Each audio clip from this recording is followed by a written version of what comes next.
출애굽기 2장 11절. 모세가 장성한 후에 한 번은 자기 형제들에게 나가서 그들이 고되게 노동하는 것을 보더니 어떤 애굽 사람이 한 시브리 사람 곧 자기 형제를 치는 것을 본지라. 좌우를 살펴보 사람이 없음을 보고 그 애굽 사람을 쳐 죽여 모래 속에 감추니라. 이튿날 다시 나가니 두 히브리 사람이 서로 싸우는지라. 그 잘못한 사람에게 이르되 내가 어찌하여 동포를 치느냐 하매 그가 이르되 누가 너를 우리 다스리는 자와 재판관으로 삼았느냐? 내가 애굽 사람을 죽인 것처럼 나도 죽이려느냐? 모세가 두려워하여 이르되 일이 탈로 되었도다. 바로가 이 일을 듣고 모세를 죽이고자 하여 찾는지라. 모세가 바로의 낯을 피하여 미디안 땅에 머물며 하루는 우물 곁에 앉았더라. 아멘. 모세 혼자 심으로 가능할까? 사실 혼자 자신이 뭔가 자신의 능력과 힘으로 해보려고 했는데 그것이 잘 되지 않은 그런 상황을 보게 됩니다. 장성한 모세, 이때 모세의 나이가 40살이었습니다. 학대당하고 있는 시브리인들, 그 시브리인들이 학대당하는 그 사실을 보면서 모세가 얼마나 절치부심하고 살았을까. 사실 모세는 그 히브리인의 자녀로 애굽 바로 왕의 공주로 컸습니다.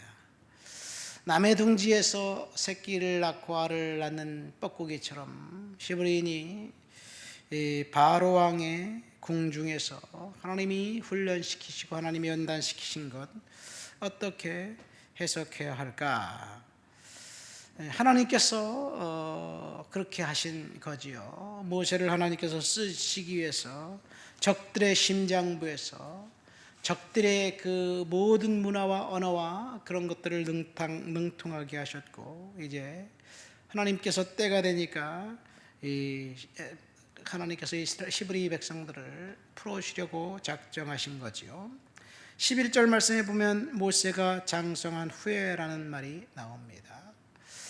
이 장성한 후에라는 말이 모세가 몇 살 때인지 알 수 없지만 뒤에 보면 그가 40살 때 이제 뭔가 자기 힘으로 하려고 했기 때문에 40살인 것을 알게 됩니다. 그럼 모세의 어머니 요게벳이 그를 낳은 친어머니, 모세를 유모처럼 젖을 물려서 키운 그 어머니가 몇 살까지 모세를 키웠을까? 모세를 갈대밭에 갈대 상자에서 발견했을 때 그 누이 미리암의 제안으로 내가 시브리인 여인 중에서 젖 먹이는 유모를 찾아 모시고 오리까? 그렇게 물으니까 공주가 그래 가서 모시고 와라. 모세 어머니에게 아이를 불러 젖을 먹이라, 내가 그 삭슬 주리라, 그렇게 얘기한 것을 볼 때 젖을 먹이고 젖을 떼기까지 모세를 유모가 키운 것, 자기 어머니가 유모인 줄 알고 키운 것인 것 같습니다.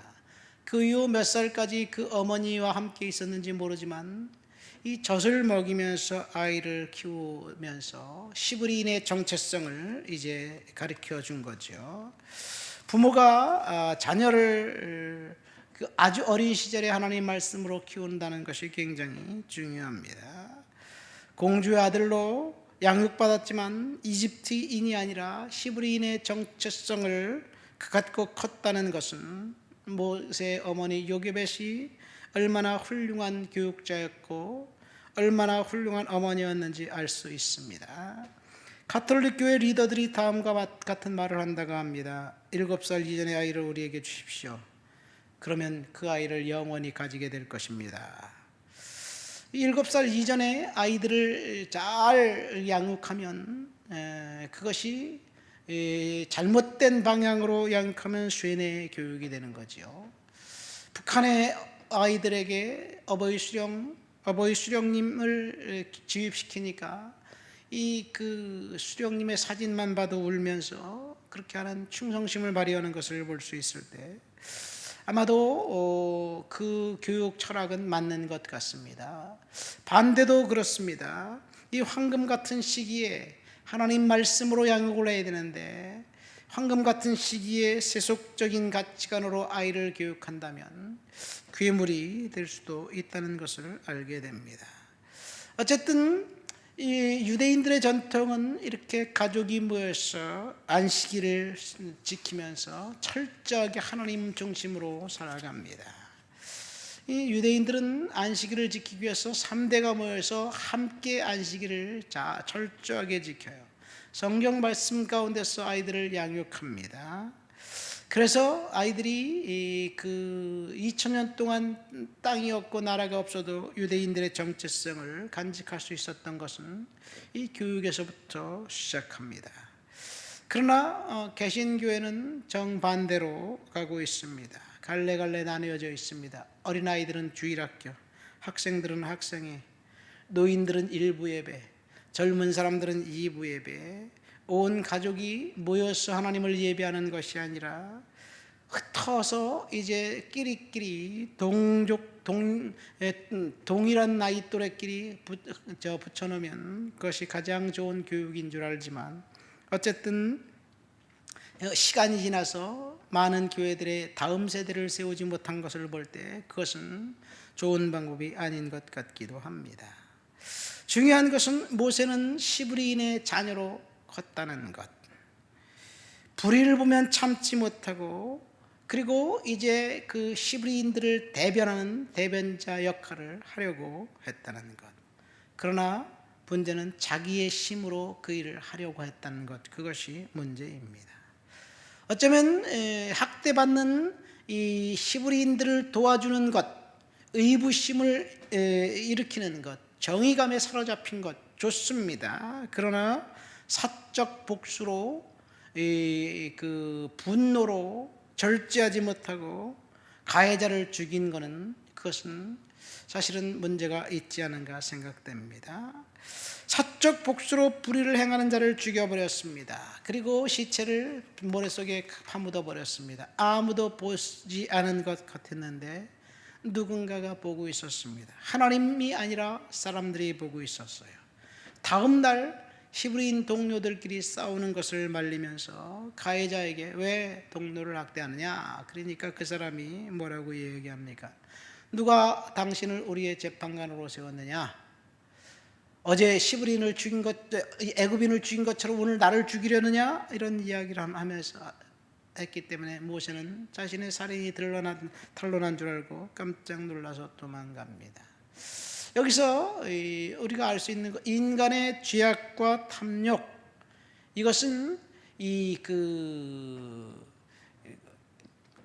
지위에 따라서 다르다는 것. 시브리인은 정의롭고 애굽 사람들은 파렴치하다. 이 공식은 틀려요.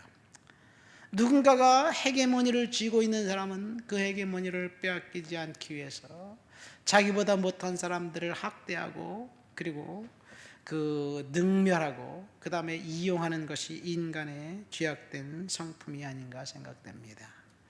노조운동이 일어나서 노동자들을 대변한다고 하지만 결국 노조들이 기득권이 되니까 또 다른 그 노동자들을 이제 갈라치기 하고 학대하는 그런 일들을 볼 때 그것은 진리인 것 같아요. 어쨌든 하나님의 말씀으로 사람들이 변화받기 전에는 사람들이 바뀌지 않는다는 것.